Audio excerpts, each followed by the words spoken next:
Okay, Vicky, here's some of my work. You asked me to upload it. My Christian Jesus Christ Superstar, which I've called Jesus Christ SuperSavior. So this is raising Lazarus from the dead.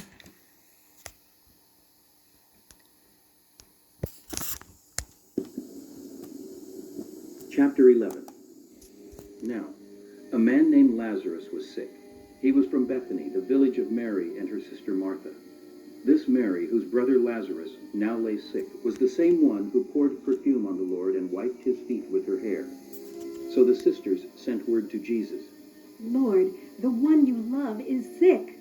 When he heard this, Jesus said, "This sickness will not end in death. No, it is for God's glory, so that God's Son may be glorified through it." Jesus loved Martha and her sister and Lazarus. Yet when he heard that Lazarus was sick, he stayed where he was 2 more days. Then he said to his disciples, "Let us go back to Judea." "But Rabbi," they said, "a short while ago the Jews tried to stone you, and yet you are going back there?" Jesus answered, "Are there not 12 hours of daylight? A man who walks by day will not stumble, for he sees by this world's light. It is when he walks by night that he stumbles, for he has no light." After he had said this, he went on to tell them, "Our friend Lazarus has fallen asleep, but I am going there to wake him up." His disciples replied, "Lord, if he sleeps, he will get better." Jesus had been speaking of his death, but his disciples thought he meant natural sleep. So then he told them plainly, "Lazarus is dead, and for your sake I am glad I was not there, so that you may believe. But let us go to him."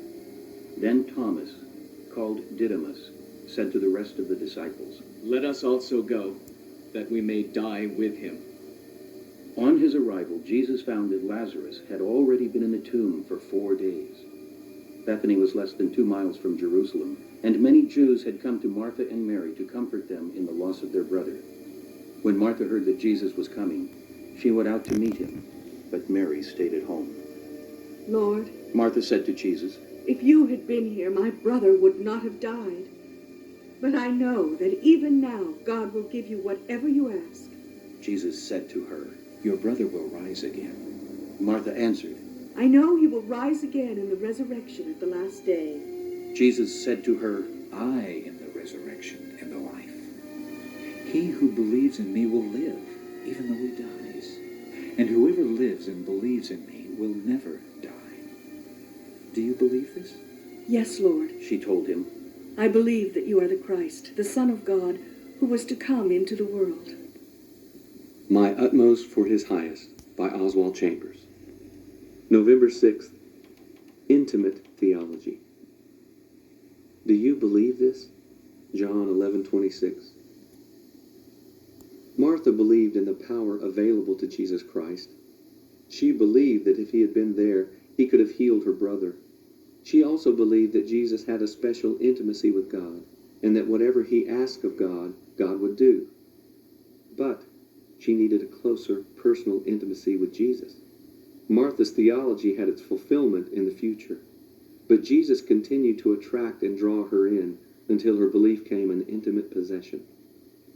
It then slowly emerged into a personal inheritance. Yes, Lord, I believe that you are the Christ. 11:27. Is the Lord dealing with you in the same way?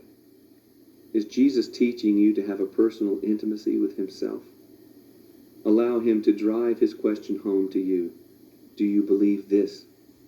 Are you facing an area of doubt in your life? Have you come like Martha to a crossroads of overwhelming circumstances where your theology is about to become a very personal belief? This happens only when a personal problem brings the awareness of our personal need. To believe is to commit. In the area of intellectual learning, I commit myself mentally and reject anything not related to that belief. In the realm of personal belief, I commit myself morally to my convictions and refuse to compromise.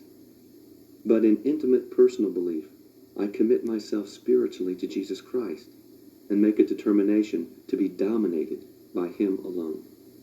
Then, when I stand face to face with Jesus Christ and he says to me, "Do you believe this?" I find that faith is as natural as breathing. and I am staggered when I think how foolish I've been in not trusting him earlier.